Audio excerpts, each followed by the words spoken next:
Hello everyone, I am Tacet, and today I am going to be going over quests, not just any quests, but all the quests in Gems of War, particularly the order that you should do them in optimally to take advantage of their rewards. Every single kingdom within Gems of War, upon their questline completion, will end up giving you a free epic card which can help you build into teams. Some other things that they can give are hero classes. These are things that you can attach to your hero, essentially becoming specialized in a particular class, and this can give you additional benefits such as perks, unique traits that every single different class has, as well as different stats and a different weapon once you get 250 wins with that class. So today we are going to be going over this visual right here, which pretty much summarizes the tiers of all of the kingdoms and basically the order that you should do them in.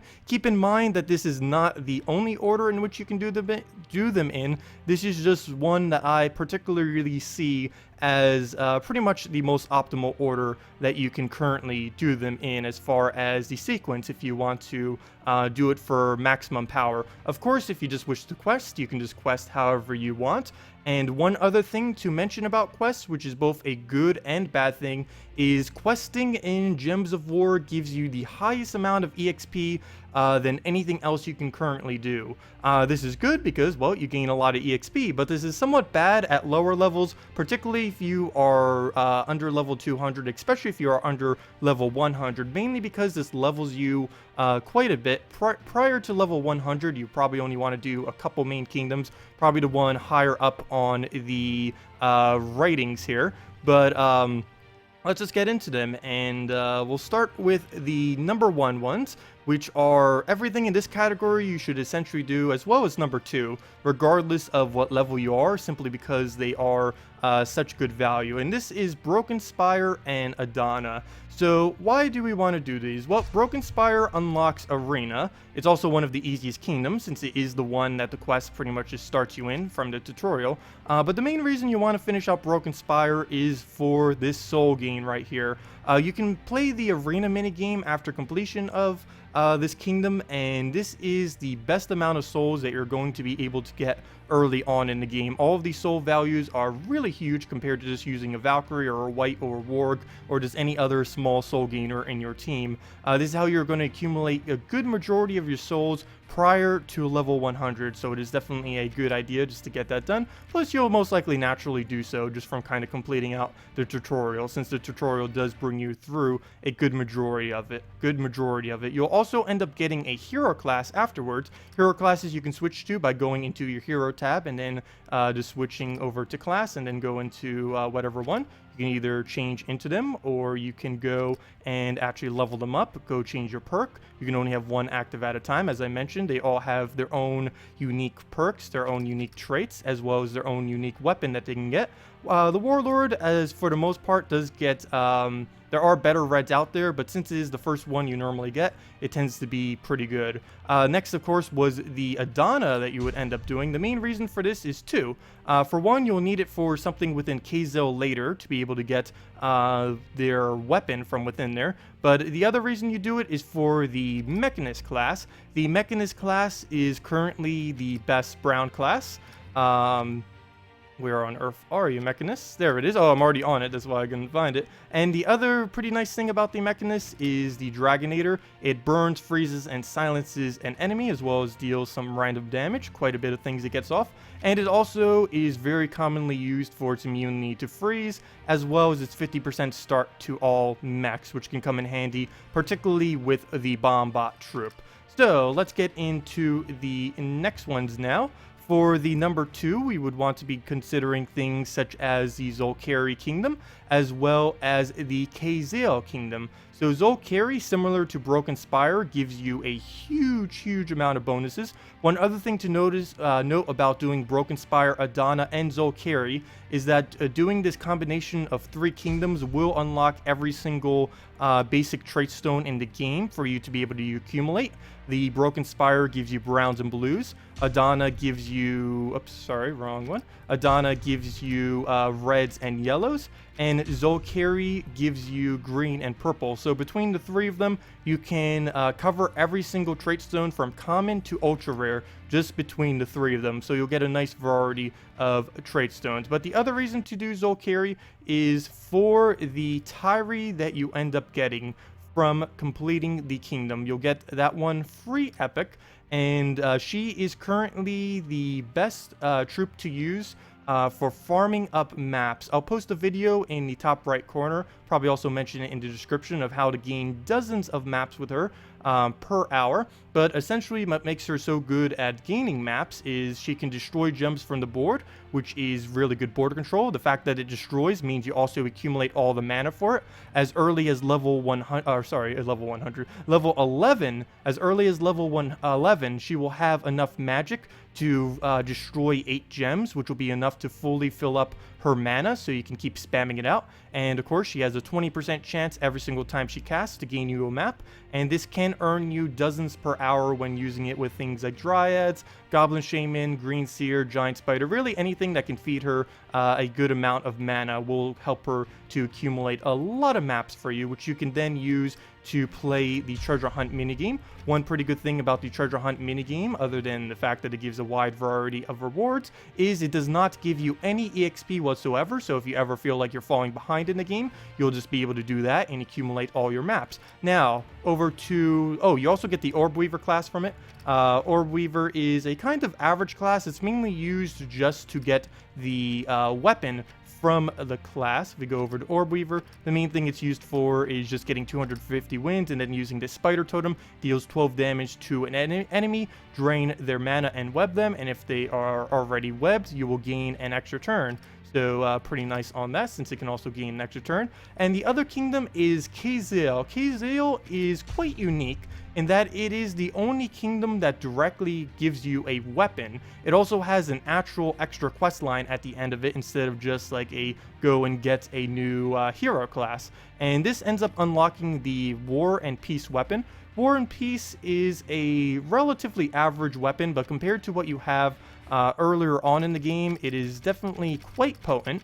And if we just go all the way down here, War and Peace should be right around the corner. It deals damage to all enemies and then gives all allies 2 attack. It also has a 16 mana cost, a little bit high, but it synergizes with quite a few different brown and green spawning troops that will be able to feed all of its mana.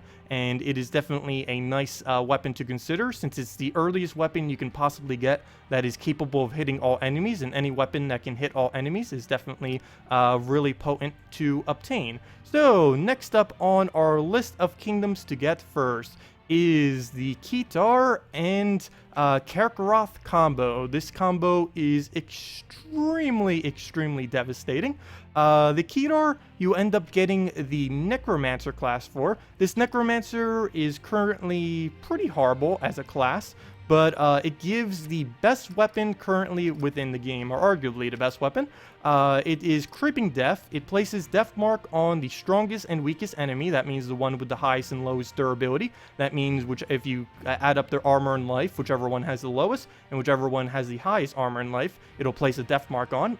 And then it deals damage to all enemies.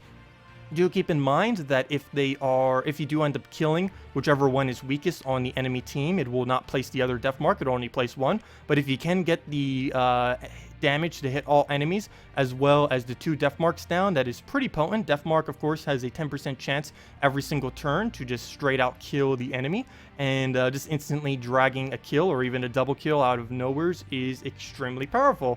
That's kind of a given. So that is one reason why that is so strong. And the Sorcerer class, the reason why this is so strong is it has a really good first trait as well as a very good lash trait, which makes it good earlier on in the game when you have barely any trait stones, as well as scaling into late game by having a extremely strong final trait. The Magic Link works exceptionally well with Creeping Death because Creeping Death has a 14 mana cost. This one extra mana on a Surge will bring you to 7 mana. So if you happen to get a Purple Surge 2 times in a row, which is slightly increased by the fact that it also gives extra Gem Purple Mastery, which increases your mana Surge chance, that combination of facts makes it pretty easy to get up Creeping Death. And what makes it even more potent, of course, if you happen to ever get the trait stones to be able to fully trade it, 50% chance every single turn to be able to gain additional magic, and of course every single additional magic on Creeping Death, or as well as any weapon that hits all enemies, will be essentially 4 additional damage as long as they still have their entire team alive. So that's essentially gaining 2 damage every single turn on average with the Dark Channel, so pretty potent.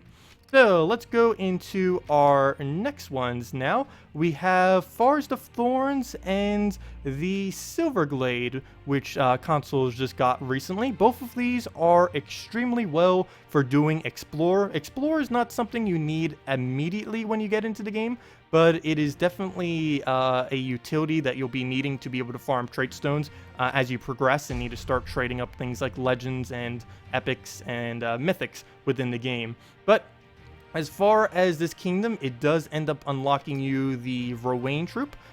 This is an extremely potent troop that scales based off of armor at a 2 times boost ratio right over here. Deals split damage to all enemies, and then 2 times boost ratio based on its armor. Can do excessively high amount of damages, and as long as it doesn't take any damage, if you can shield it up or just win before anything can really happen to your Rowan, you can end up winning matches in excessively high speed, which is why she's normally used within the context of Explore. Forest of Thorns completion of this kingdom will also unlock the hero class, or sorry, not the hero class, the hero class of Archer.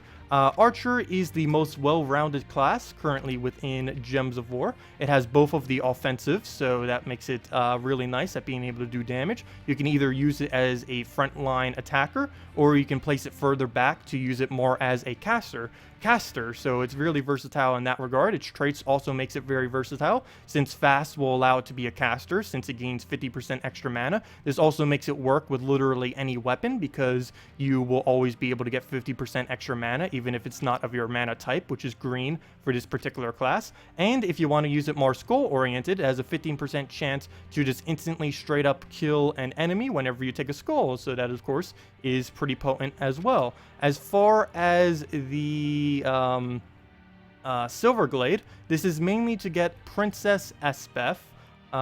If we just go over to the Silverglade right down here, the main thing that makes her powerful is only when she can get fully upgraded on Empowered, which does cost a little bit of trait stones, but she can win. Currently, she has the quickest possible consistent win within Explore. She's used, actually, in this particular team right here, I actually have it up, Princess Espeth, Bombot, Black Manacles, Golem, using the Mechanist class that we were mentioning earlier. Golem will eventually be placed out with the Brown Guardian from the Guild Wars, but currently you can just use any brown troop there. You essentially just cast Princess Espeth on your Golem. That feeds your Bombot Black Manacles mana. You then just cast Bombot and or your Black Manacles, and that'll pretty much be enough to win your Explore battle, and then you just keep doing that over and over again and gain insane amounts of trait stones in no time at all. And that's how I particularly farm all of my trait stones. Works out very nice. So it is definitely something that you can try out if you want to end up doing that kingdom as well. So next on our list of kingdoms, we have a Blighted Lands and Leonys Empire. Main 2 reasons for this is because of the epics that they dropped. Blighted Lands is for Herald of Chaos, a really decent troop. Earlier on in the game, it can scale slightly if you want to actually invest in its trait stones. The main thing that makes it pretty strong early on in the game, it has a 2 times boost ratio that raises 2 different things. He destroys a row, deals damage to the first enemy, boosted on blue gems destroyed, as well as reduce a random stat on the first enemy, also boosted by blue gems destroyed. So 2 things, his damage and the stat reduction. As far as him scaling into the late game, the main thing that allows him to do this is the fact that he has Death Touch, which can, of course, 10% every single turn, their death mark, 10% chance to just straight out kill them. And if you can't trade it that far, at least you have the leadership trait, which will give him a decent amount of extra damage, and he'll work kind of like a Knight Coronet in a way, just a brown-purple version of him, essentially. And as far as the other one, the Leonys Empire, this is mainly to unlock the epic troop of Amira. Oh, there she is already. And this is the highest true damaging troop that you can get from a kingdom, as well as the highest amount of true damage you can possibly do to a blue troop. She deals true damage to any troop, steals 2 magic from them, and then deals double if they are blue. This can, in many cases, one-shot blue troops, and it will definitely two-shot them. So she's pretty powerful if you are ever needing to counter out blue troops. She is definitely highly advised to do so with. So next up on our list, we have Mist of Scales and White Helm. You may have heard me just mention earlier that there is a better red out there than the one that you get first starting out from the Warlord class, and that is from Mist of Scales. Mist of Scales unlocks the Assassin class, also known as the best skull-oriented class that's currently available. If we go over to this, the main thing that makes this viable is if you can happen to fully trait this class, which is why it's lower down on the list, is this actually costs a lot of trait stone to be able to get up. But if you can ever get this up and you feel like investing in it, has a 10% chance to assassinate the last enemy when it deals skull damage. So that can be extremely potent because you can do skull spam, which will kill out the first enemy, and then you have a chance of killing the last enemy. And there's even a glitch slash mechanic slash overpoweredness that it could occasionally, if you do skull spam, you'll not only kill out the first troop, you'll not only kill out the last troop, but sometimes it will trigger twice and you'll kill out the last 2 troops. So in a single turn, you essentially just killed out 3 troops. The only annoying part about this is 10% seems a lot smaller than it actually is. It feels like some matches it never triggers, some other matches it feels like it always triggers. Overall, it's a little bit inconsistent, but it is definitely pretty fun to mess around with. And let's see. Did I forget to do the other one? Yes, I did.